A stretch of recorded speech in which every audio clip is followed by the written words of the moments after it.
Hello and welcome back to Green Magic. This is card draw 8 of 10. This one is conditional draw. So this one was kind of intended to be somewhat of a miscellaneous category where the cards have some sort of requirement that's a little bit unusual. Some of them are fairly basic, but a lot of the card draws in other videos have had some sort of threshold that needs to be met, such as like a minimum toughness or power for a creature, or you got to have a certain tribe, certain situational type things. This one is more of just a random assortment of different things, including I think a couple of cards that have shown up in other videos, but the requirements are so narrow that I included in here as well.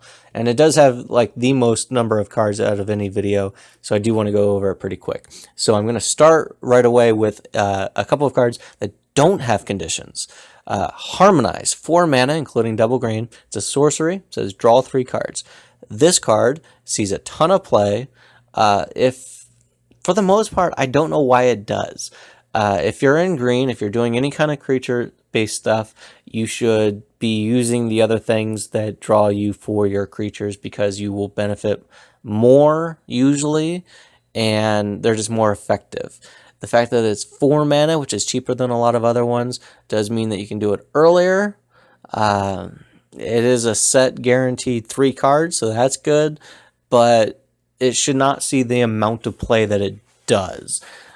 But like I said, it is one of 2 cards that do not really have conditions, which is kind of what makes them unique in green, and maybe that's why they see so much appeal to a lot of players. The next one will be Explore, 2 mana, including a single green. You may play an additional land this turn, draw a card.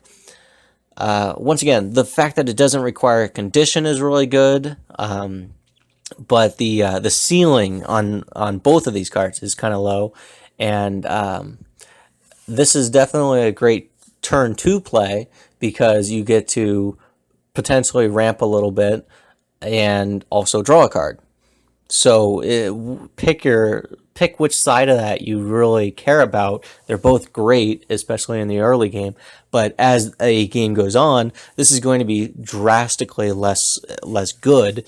So that's why I would generally say that the other cards, the ones that are conditional on creatures, are going to be better. And those ones will depend on what deck you're playing, how you're playing it. This one is really good as a turn 2 play. After that, it definitely goes down in value. So now we'll go to Freyalise's Charm, double green. So 2 mana to cast, both of which are green. It's an enchantment.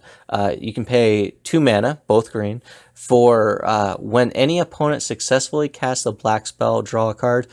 Use this ability only once each time a black spell is cast, and you can pay 2 mana, both green, to return it to your hand.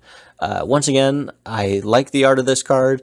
I think that it would be fun if you are playing against someone who is doing a bunch of black spells, if you want to just kind of irritate someone mildly in that regard, if you want to build a deck that's pretty narrow, but it's not a powerful card.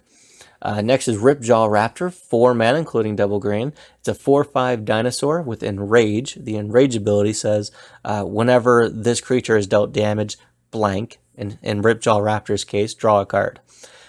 This one, I think that it has a lot of combo potential. If you have a way to ping it, like if you're playing a pinger deck, or especially if you have a way to make it indestructible and like ping infinitely, then you could just draw your deck. But if you're in that position to ping infinitely, you probably have a way to ping your opponents infinitely and just win that way. There's not too many ways to just ping yourself infinitely. But yeah, if you're in any kind of pinger deck, or anything that can find a way to deal just 1 damage at a time to them, it definitely has a lot of combo potential. Next is Generous Patron. It's 3 mana, including a single green. 1/4 Elf Advisor. When it ETBs, support 2, meaning you put a 1/1 counter on up to 2 other creatures. And when you put one or more counters on a creature you don't control, draw a card.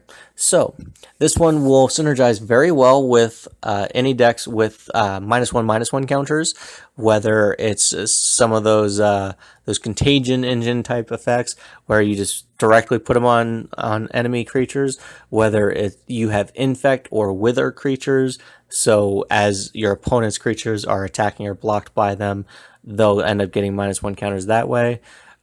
If you have proliferate effects, if you're doing the new stuff from Ikoria, there's different counters in that set. Maybe if you can find a way to put some on your opponent's creatures, or if you just have, I can't think of it, the elf that allows every time a creature ATBs under your control, you put a 1/1 counter on something. If you just use those counters on your opponent's cards, then it combos very well without it just draw you as over and over and over. But for the most part, you're going to use her with -1/-1 counters to just weaken your opponents and strengthen your own card draw. Next will be Edgewall Innkeeper, a single green mana. He's a 1/1 human peasant. Whenever you cast a creature spell that has an adventure, draw a card. So this one is very narrow. It only applies to Throne of Eldraine at this time. And it only applies to the creature half of it. So if you cast the adventure half of it, I don't believe that you get to draw a card. The way it's worded, you have to cast the creature half of it. It doesn't, and it specifically tells you, it doesn't need to have gone on the adventure first. It just needs to have the adventure clause to it. So there's only a handful of cards that this would even synergize with. Very narrow. Next is Idol of Oblivion, 2 mana. It's an artifact. Tap it, draw a card. Activate this ability only if you created a token this turn. And then 8 mana and tap, sacrifice this card to create a 10/10 colorless Eldrazi creature token. If you're on any kind of token deck, then this would be a great source of card draw because you don't have to pay mana each time you tap it to draw a card. And that's pretty good for artifacts that have this kind of card draw. So if you are in a token deck, then that restriction is not a big deal. If you're not in a token deck, then you just can't even consider this. Next is Multani's Presence, a single green mana. It's an enchantment. When a spell you play is countered, draw a card. So the art's kind of fun. I do like that about it. Generally speaking, I would not suggest this as being include in a deck that you're trying to power up. But if you maybe have someone that you play with that does a lot of counter spells and you just want to throw this in as kind of a screw you to them, you could do that. If you just absolutely hate counter spells in general, regardless of whether you're kind of being bullied by someone with it, if you just want to say, I hate counter spells and I at least want to, I want a deck that has creatures that can't be countered, and or I want ways to dissuade counters, some of those Veil of Summer type effects where it stops the blue player from doing their stuff, or this card where you can draw each time that something does get countered. It doesn't see a lot of play, and for good reason. It's not a great card, but if you're just hell-bent on protecting yourself from counters, here you go. Next is Myth Unbound, 3 mana, including a single green. Enchantment. When your commander costs 1 less to cast for each time it's been cast from the command zone this game, and whenever your commander is put into the command zone from anywhere, draw a card. I would assume that this one would really want some sort of combo potential where you can kind of have the infinite mana to cast your commander and sacrifice them at will. So if you already have the infinite mana and a sack outlet, then this allows you to draw your cards. So there's probably where you want to combo it. Otherwise, I don't see much potential to this because it'll only draw you 1, maybe 2 cards a game, and the reduction of commander attacks is helpful, but not enough to really justify this card being in your deck. I would have to assume if you want to play this card, you want to use it as a combo piece. Next is Valeron Wardens, 3 mana, including a single green. It's a 1/3 human monk. It has Renown 2, which means when it deals combat damage to a player, if it isn't renowned, put 2 1/1 counters on it and it becomes renowned. And then whenever a creature you control becomes renowned, draw a card. So this is Renowned Tribal. Find every creature with Renown on it, that mechanic. I don't know how many cards even have that mechanic, how many sets it's been produced in, but it's not an effect you see much of in Commander. But if you want to go for a very niche effect, here you go. Next is Sylvan Echoes, a single green mana. It's an enchantment. When you clash and win, you may draw a card. Again, if you have a deck built around the clash mechanic, then here's a way to really be on theme. But unless you really care about going for those less popular, narrow effects, you're not going to include this in any deck. Next is Alhammarret's Archive, 5 mana, legendary artifact. If you would gain life, you gain twice that much life instead. And if you draw a card except the first one you draw in each of your draw steps, draw 2 cards instead. So, if you're in any kind of life gain deck, you probably want this card for that half. And as for the card draw, it is very powerful and should probably see, I mean, I would probably benefit a lot from it in most cases, but the fact that it relies on other cards doing card draw in order for this to do anything means that a lot of you have probably played this card. It does see a lot of play, and been in the position where you have this and no other card draw, so it's the second half of it doesn't do anything. So this one is very dependent on you having other sources of card draw. And it could be, a ton of just a creature that gives you an extra card when it, enters the battlefield or dies, or, just one extra card there, which will become 2 with this. Or it could be, recurring values, or it could be a big explosive thing. Take a card that'll draw you 10 cards because you have 10 creatures or something, and instead you'll draw 20. So it magnifies everything else, but by itself it doesn't do anything. Next is Angelheart Vial, 5 mana. It's an artifact. When you're dealt damage, you may put that many charge counters on it. Pay 2, tap it, remove 4 charge counters from it. You gain 2 life and draw a card. So this one, you are dependent on your opponents attacking you in order for this to get any counters on it. You probably want to do something proliferate heavy to keep putting counters on it where you don't have to take damage. And also the benefit to it is you gain life and draw cards, so you probably care about life gain, and then also you do draw a card. So life gain, proliferate, and you want your opponent to at least deal you a little bit of damage, or you want this out so that they won't attack you.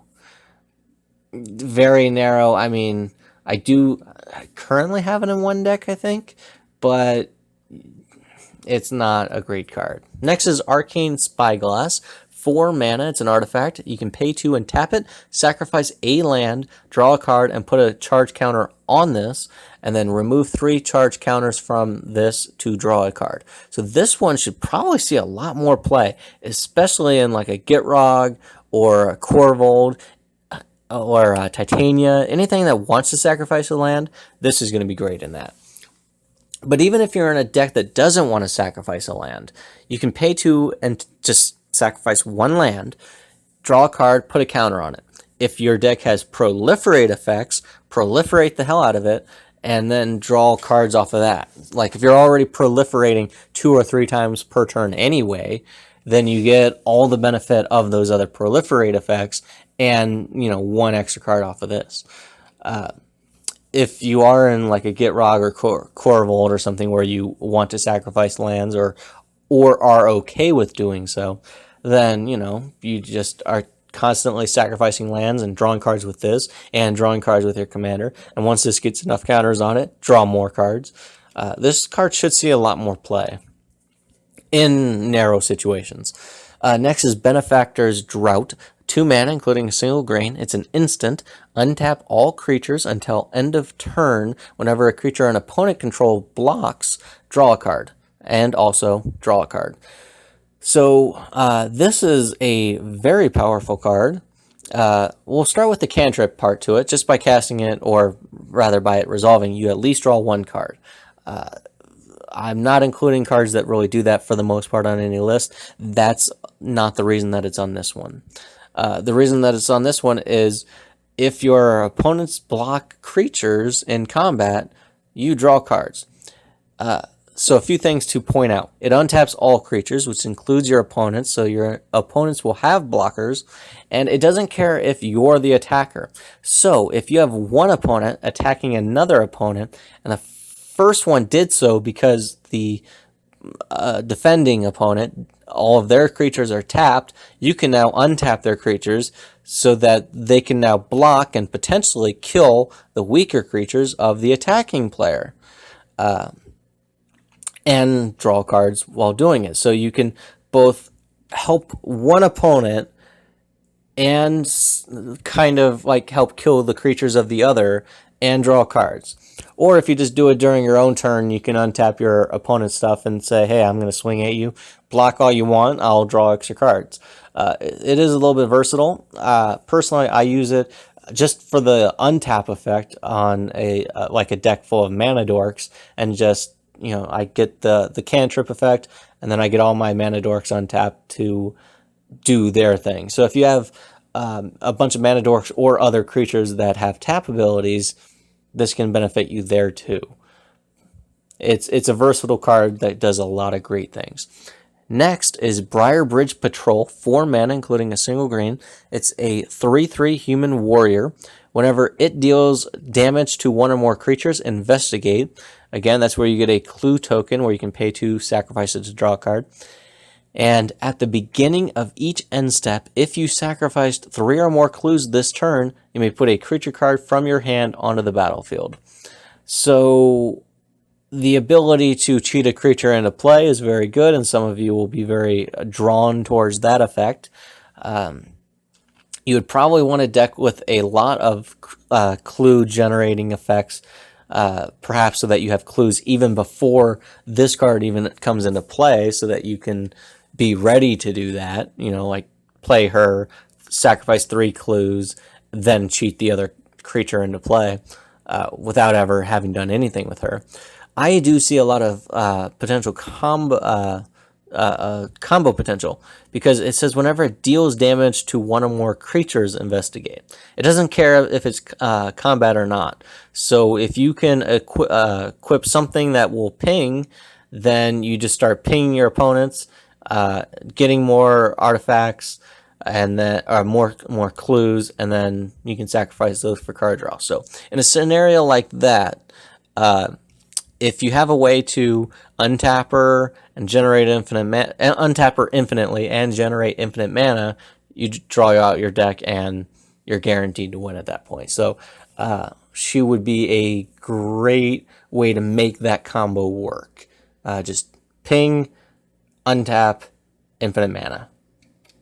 Next is Compost. It's 2 mana, including a single green. It's an enchantment. Whenever a black card is put into one of your opponent's graveyards, you may draw a card. So this one doesn't require that it is a creature. It could be an enchantment or planeswalker or whatever. Again, this one's kind of narrow. You do have to have an opponent playing black. You probably, you want to kill their stuff and put it in their graveyard. But if they happen to be sacrificing it, then you can gain some value. So probably if they're doing something where they sacrifice a creature and drain everybody for a life, and that's their benefit to it, you're also drawing a card, so you're kind of on another axis, gaining value and recouping what you've lost, and making their plans less effective. Worth considering. It's up to you, but I I wouldn't say that it's highly powerful, but it is highly powerful against an aristocrats or just a black deck that wants to constantly sacrifice. Next is Fa'adia Seer, or Fa'adia Seer. 2 mana, including a single green. It's a 1/1 human shaman. You can tap her to draw a card and reveal it. If it isn't a land, discard it. So this one is very conditional in that you do draw the card. It is card draw, but it has to be a land. Otherwise, you discard it. So you either take a chance, or you need a way to manipulate the top of your deck with like a Sensei's Divining Top, or a Sylvan Library or something. I would definitely like to see a little bit more play out of this card, because I do think it does have some potential and could be fun. Even if you're just doing it randomly, this should probably be something that a lot of casual groups would, enjoy. Next is Farsight Mask, 5 mana. It's an artifact. Whenever a source an opponent controls deals damage to you, if it is untapped, you may draw a card. So again, this is one where it's trying to dissuade your opponents from attacking you, because if they attack you, you draw a card.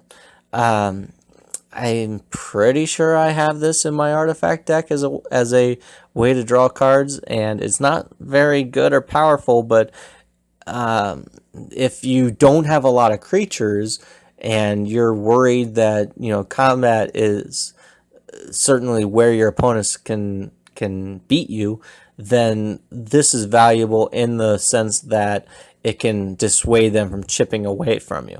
If they have like a big Crater Hoof, Overwhelming Stampede, one-shot kill effect, then yeah, it's not going to stop that. But if they're, looking to swing with their, 1/1, 2/2, whatever, there's no reason for them to attack you. And if they do, you'll get some sort of benefit.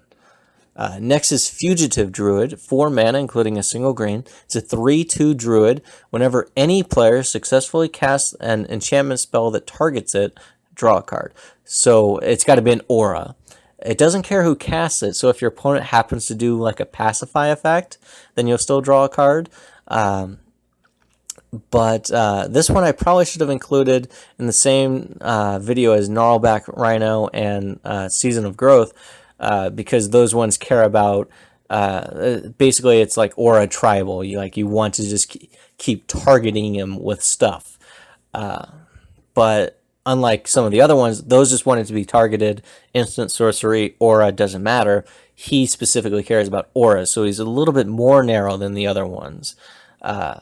Maybe that's why I waited till this video to put him on, or maybe I just forgot. I don't even remember. But the art's kind of cool. Other than that, not much to say. If you are playing an aura deck, he is a good include. Next is Geth's Grimoire, 4 mana artifact. Whenever an opponent discards a card from his or her hand, you may draw a card.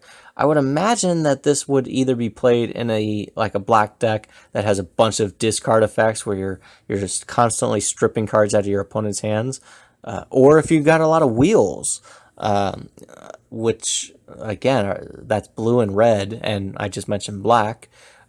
Where you force your opponents to discard their hand and then draw that many more. The other place where I think this would work very narrowly is if you're playing against Anye, the Madness commander. If you know that your opponent's going to be playing Madness cards, then this is a way to kind of counter that deck. But if you're actively trying to trigger this, wheels, discard effects, stuff that's not primarily green. But if those commanders have green in it, well, that's why you're on this channel. Next is Heartwood Storyteller, 3 mana, including double green. It is a tree folk, 2/3 tree folk. Whenever a player plays a non-creature spell, each of that player's opponents may draw a card. So this is one that you would only want to play if you're in a deck that is all about creatures. That doesn't mean every card in your deck has to be a creature, but you got to be heavy primary creature. And if your opponents happen to be doing a bunch of spell slinging and stuff like that, then that's just great for you. Now, obviously, this one's symmetrical, so as one opponent's casting their non-creature spells, you and the other two will be drawing. So that can not be great for you, but the reason why you'd want this in a deck where you're playing almost all creatures is so that you won't be benefiting your three opponents, but each of them will be benefiting you and a little bit to the other two. So you'll get the most benefit if you play this card right. Next is Hermit of the Natternals, 3 mana, including a single green. The front half of this is a 2/3 human werewolf. Whenever an opponent casts a spell during your turn, draw a card. At the beginning of each upkeep, if no spells were cast, transform it. The back half is Lone Wolf of the Natternals, 3/5 werewolf. Whenever an opponent casts a spell during your turn, draw 2 cards. And at the beginning of each upkeep, if a player casts 2 or more spells, transform it. Again, I don't like these cards that flip because you just have to pay attention and it's kind of a mess, but this is something that also hates counter spells, it's one of those cards that wants your opponents to not be doing stuff on your turn. And if they do, you're going to punish them at least a little bit. So at a cost of only 3 mana, it's not a huge investment for most decks. You can certainly include it and it's not a big deal. If you're going for the, everybody play outside of my turn, then this is something that you'd want to include, but not a great card. Next is Horn of Greed, 3 mana artifact. Whenever a player plays a land, that player draws a card.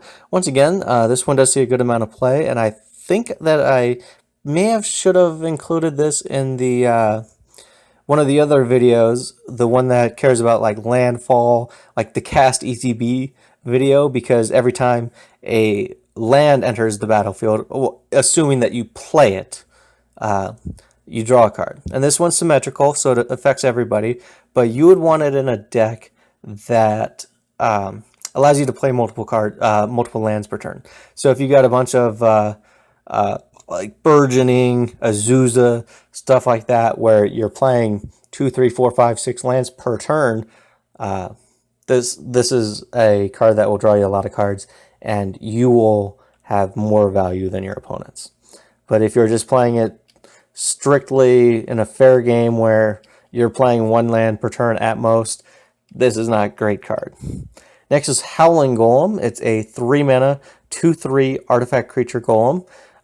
Whenever it attacks or blocks, each player draws a card. So here's one that is just either you want it for group hug or you want it for a little bit of political leverage. But if you're actually trying to win the game and kind of be serious about it, this should probably not be in your deck. But if you're just playing at a low power level for fun and aren't too concerned, then it's kind of a silly fun card. Next is Infiltration Lens. It's a single mana to cast. It's an equipment, and it costs 1 to equip.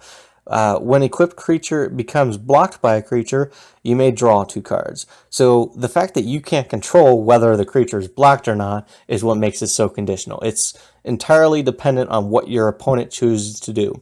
And it's an equipment, not an instant, so they know ahead of time whether this is equipped to something.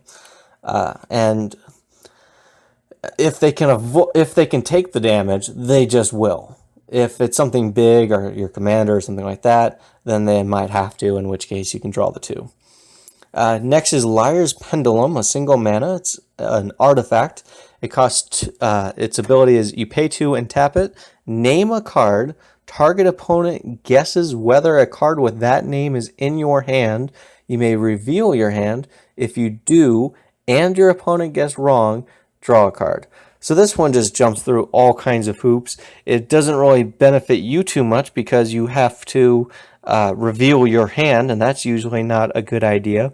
And if they happen to guess right, then you don't get to draw a card. So you can't really benefit too much off of this. After the first time, they'll have seen your hand, so the second time you do it, like the following turn, you'll have the whatever card you drew that one turn, but yeah, there's not a whole lot of value to gain off this. It's just for silly fun. Next is Magus of the Library, It costs 2 mana, both of which are green. It's a 1/1 human wizard. You can tap it to add 1 colorless to your mana pool, or you can tap it to draw a card. But you can only play that ability if you have exactly 7 cards in hand. So this one is conditional because you have to have exactly 7 cards in hand. If you don't, then he can't draw you cards. He can still tap for mana, he can still attack, but as a card draw engine, he is very conditional on you meeting that condition. Next is Mercadian Atlas, 5 mana artifact. At the end of your turn, if you didn't play a land this turn, you may draw a card. So I don't know if this is intended to help you if you're mana screwed, or if you would ever intentionally not play a land to draw the card. I suppose if you already have a ton of lands and you're just top decking lands and you feel you don't need them, and you can just skip playing your land for turn in order to get this benefit, then you can do that. But I would assume that this is kind of like mana screw protection, and considering it costs 5 mana, you got to be mana screwed somewhere in the middle of the game. Certainly not at the very beginning when you would only have 2 or 3 and really need it. So yeah, not a great card, but if you want to include it, it can be kind of fun. Next is Memory Jar. It's 5 mana artifact. You can tap it, sacrifice it. Each player sets aside his or her hand face down and draw 7 cards. At end of turn, each player discards his or her hand and returns to his or her hand each card he or she set aside this way. This one does see a decent amount of play, and I would assume that it is not quite CEDH, but it is very...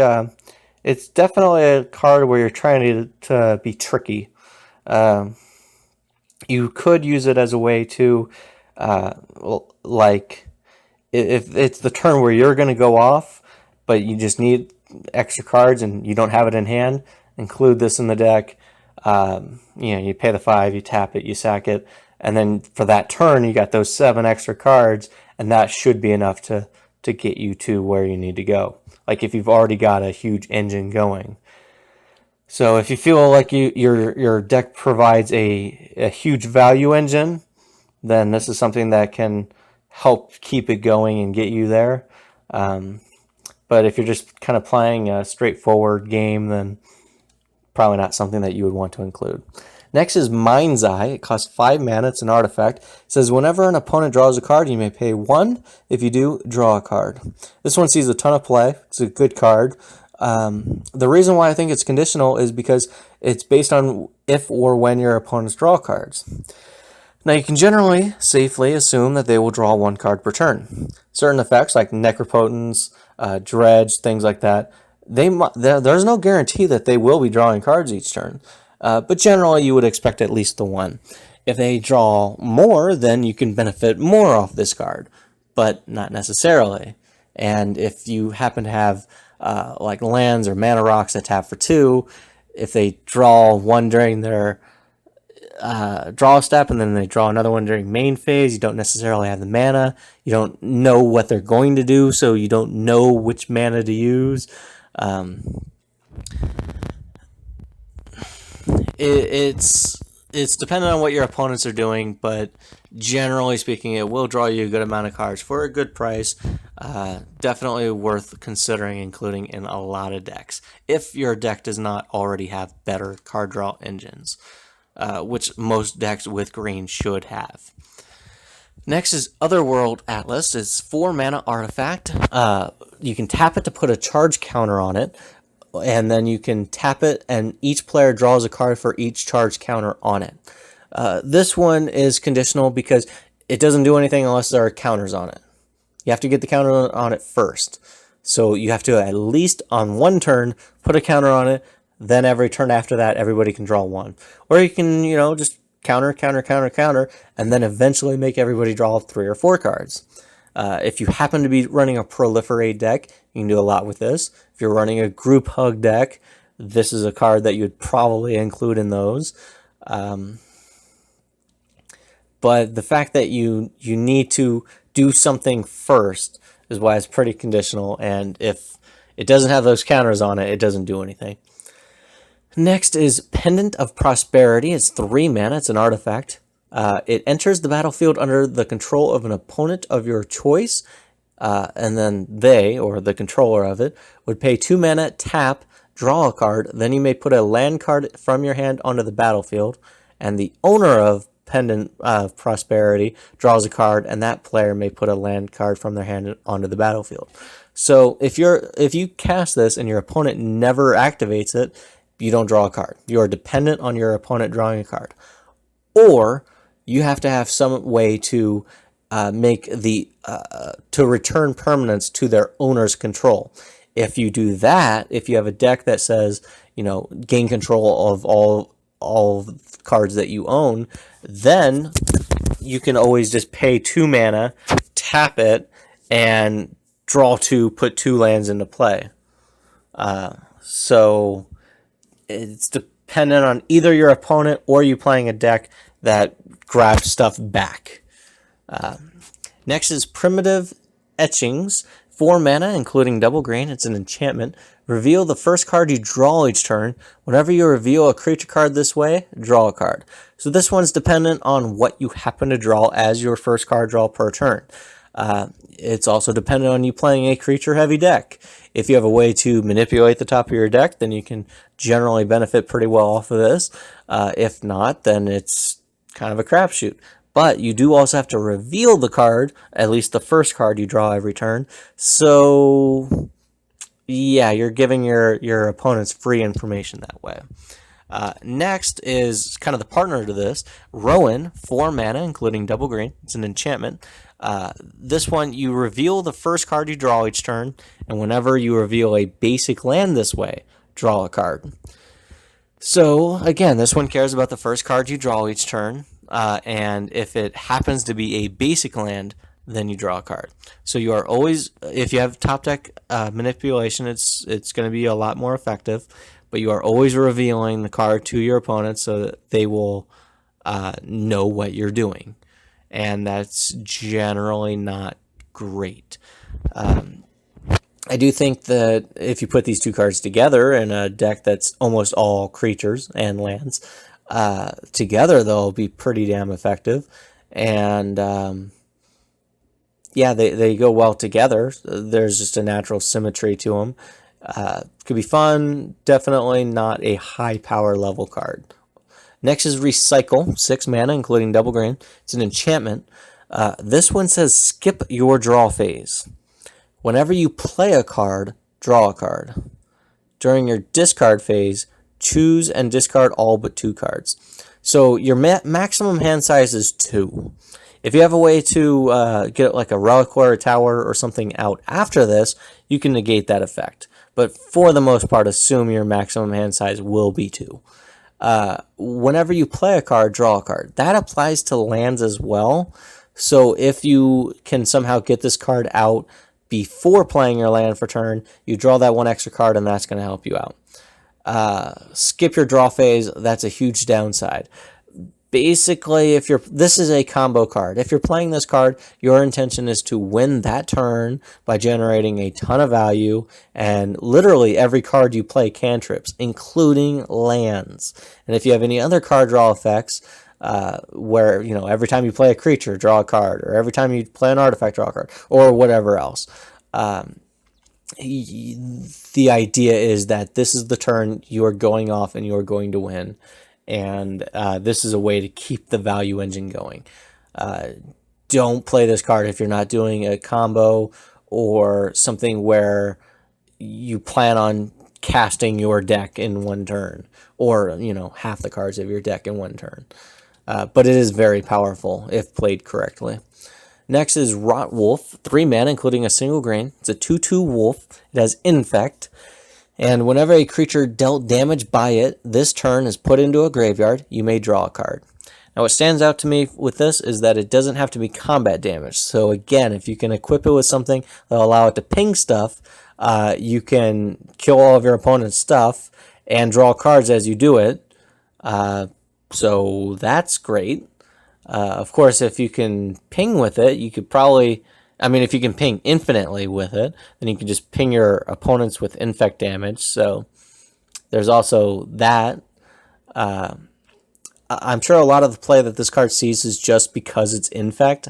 So if you're playing like a designated Infect deck, then this would be an include.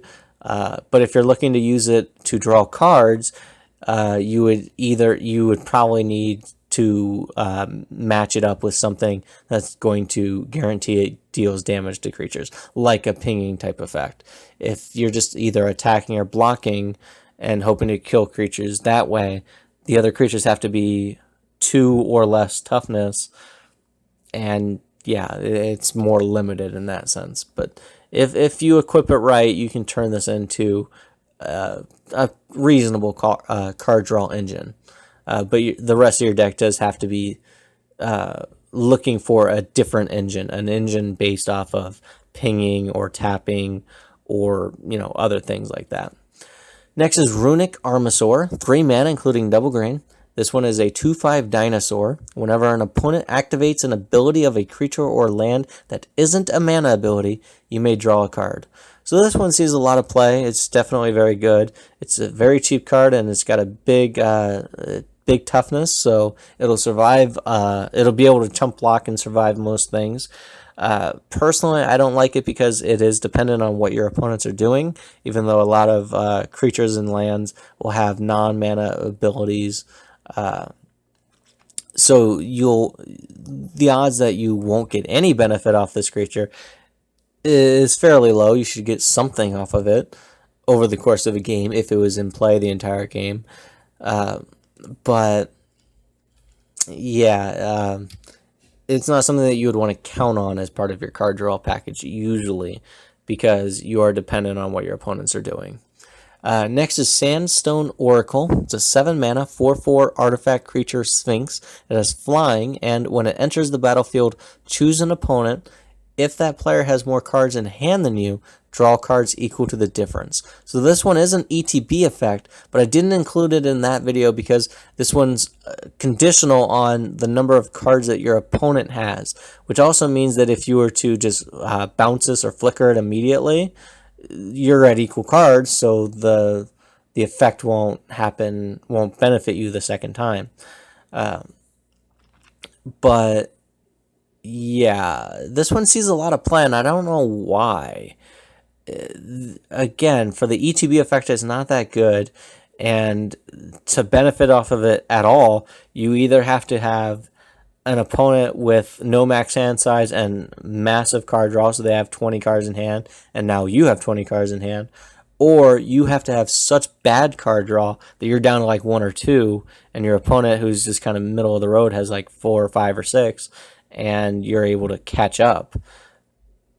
If you're doing it that way, like, why do you have so few cards in hand anyway? You need to fix your card draw. Next is Scrying Glass. It's a 2 mana artifact. It costs 3 and tap it to choose a number greater than 0 and a color. Target opponent reveals his or her hand. If that opponent reveals exactly the chosen number of cards of the chosen color, you draw a card. So this one's is not played very much at all because it's not a great card. The art's kind of neat. I do like that. But I think it just would be fun and silly to include in a deck. And if you want to just do something funny, then this is something that would definitely do very little and at least get a couple of chuckles. The benefit, because you're so unlikely to even draw a card, the main benefit would be that you get to reveal an opponent's hand. And there are other effects that will do that cheaper, but this one's funnier. So next is Serum Tank, 3 mana artifact. Whenever it or another artifact enters the battlefield, put a charge counter on it. You can pay 3, tap it, remove a charge counter from it to draw a card. This is one that I think I should be playing in my artifact deck. I don't know how I overlooked it, because it cares about artifacts. It wants you to play artifacts, and just by it entering the battlefield, it'll at least come in with 1 counter. And paying 3, tapping to remove a charge counter isn't the worst. A lot of the artifacts that where you have to pay mana and tap it are 3 or 4 or 5 mana. They're generally not that effective. But if you have artifact synergies, untapped synergies, if you have proliferate, if you have like a Seedborn Muse where you can just do this every turn, or each of your opponent's turns, then that's when cards like this become effective. Yeah, you got to have the right deck for it. This is not something that you would just put in anything. But if you have a deck that's already kind of going in this direction anyway, I think it should see more play in those decks. Next is Shaper's Sanctuary. It's a single green mana. It's an enchantment. Whenever a creature you control becomes the target of a spell or ability an opponent controls, you may draw a card. So while some things kind of hate counter spells and want to draw you cards to every time one of your opponents do one of those moves, this thing basically says, don't murder my creature, don't exile, Path to Exile, Swords to Plowshare, don't pacify, don't target my guy. If you do, then I draw a card. So it's very defensive. It's not something that I would generally like to play. If it's something that you would maybe consider as a response to a specific player or person that you play with, but it's not something that you would just put into a deck, go to like a Magic Fest and expect that it's going to be relevant against random people. Yeah, very narrow in how it works and in why you would even want to put it in a deck.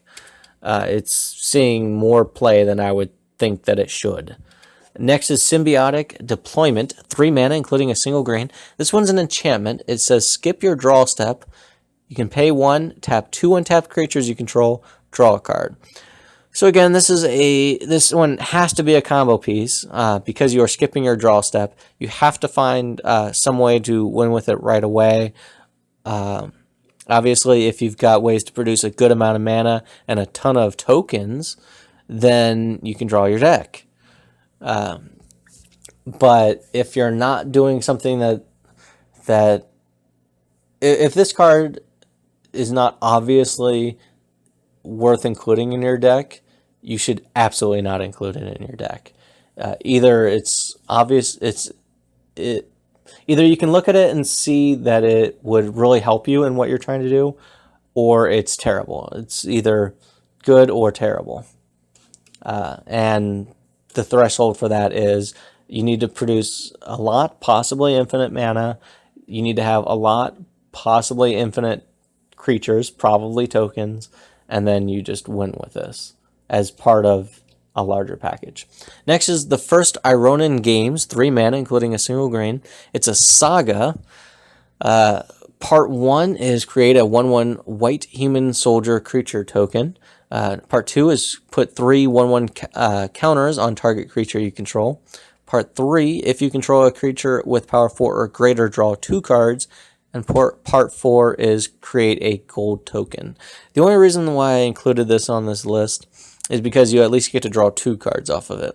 If it was basically just draw 1, I would almost view it more as a cantrip, which I've largely avoided.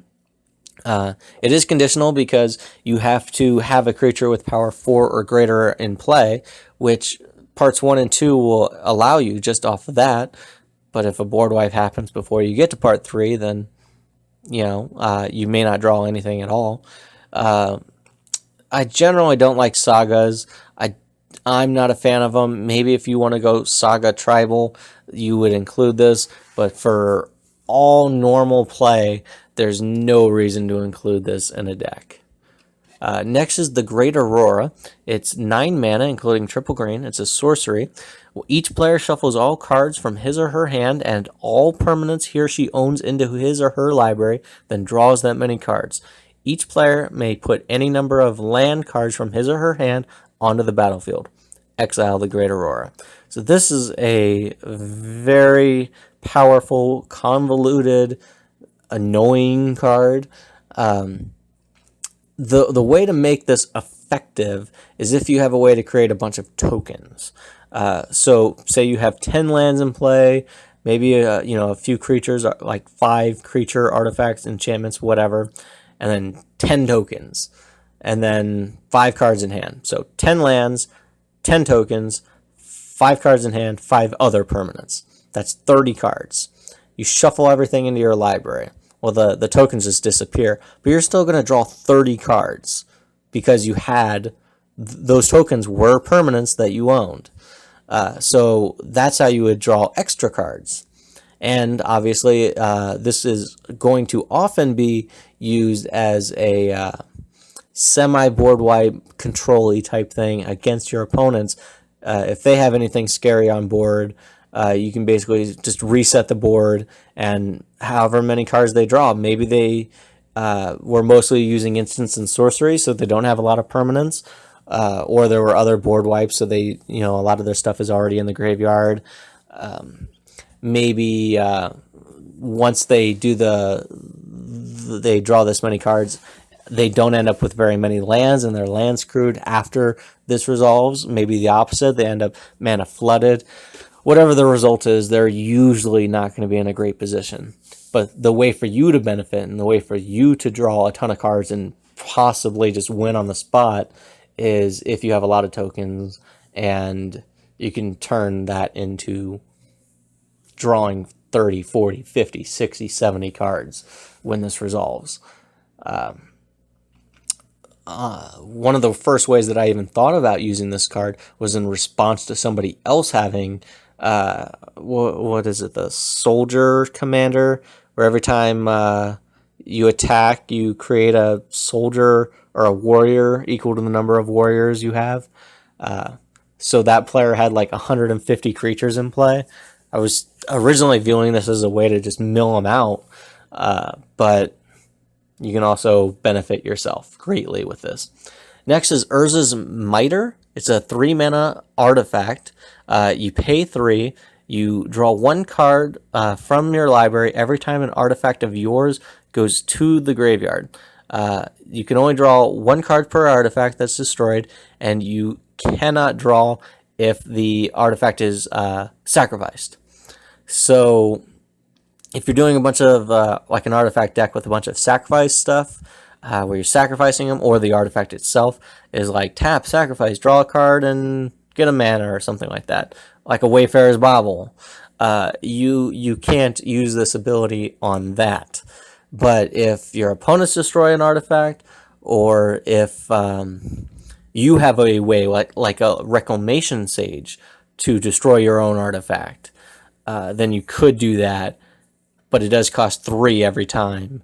So it's not a great value engine. I think if you did use this as a way to go infinite or do other crazy combo type stuff, it's probably something that no one's ever seen before, because this card is in 12 decks. So you could have the joy of being one of the only people to ever pull it off. But there's definitely the potential for it.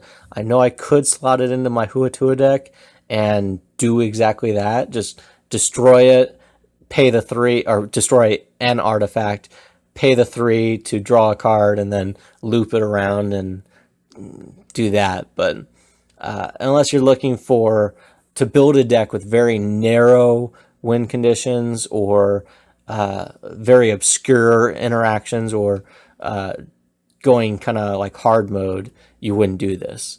Next is Viridian Revel, 3 mana, including double green. It's an enchantment. Whenever an artifact is put into an opponent's graveyard from the battlefield, you may draw a card. So this one is potentially great, actually. If your opponent's doing anything with a bunch of artifact stuff, like sacrifice artifact stuff, you draw cards every time they're doing their Derevi type shenanigans. If they just have a normal amount of artifact, if they're an artifact heavy deck but it's not sacrifice based, they might be destroyed incidentally through one source or another. But if you're running a deck with a bunch of artifact hate and a bunch of ways to just destroy artifacts left and right, then here's a way for you to both take away cards off your opponent's board and draw in the process. So great if you have the right synergy. Yeah. Next is Well of Discovery, 6 mana, it's an artifact. At the end of your turn, if you control no untapped lands, draw a card. So this one wants you to tap out every turn, and if you do, you get to draw a card. Yeah, so if you're looking for instants and responses and control and stuff like that, this card is not for you. But if you just want to do everything on your own turn, then here's a way to draw extra cards. But it does cost 6, so it's not, and it's 1 extra card per turn, so it's not a great engine, but it's also something that very few people have ever seen before. So if you want to impress people with your card that is never in play, here is a good one to choose. Next is Well of Lost Dreams. It's a 4-mana artifact. Whenever you gain life, you may pay X, where X is less than or equal to the amount of life gained. If you do, draw X cards. So this one actually sees a ton of play, and it is both great for life gain synergy, and also it can draw you cards off of that. But that does mean that it is highly reliant on you having not only some life gain in your deck, but enough to where if this is out, you're also going to have drawn into the life gain. You can't just have 1 life gain card in your deck and then this. So if you're already in a life gain based deck, especially if your commander just does it incidentally somehow, this is something that you'd probably want to include. Otherwise, it's not going to do anything for you. So that's pretty much it for this video. Thank you, and we are almost done with this series.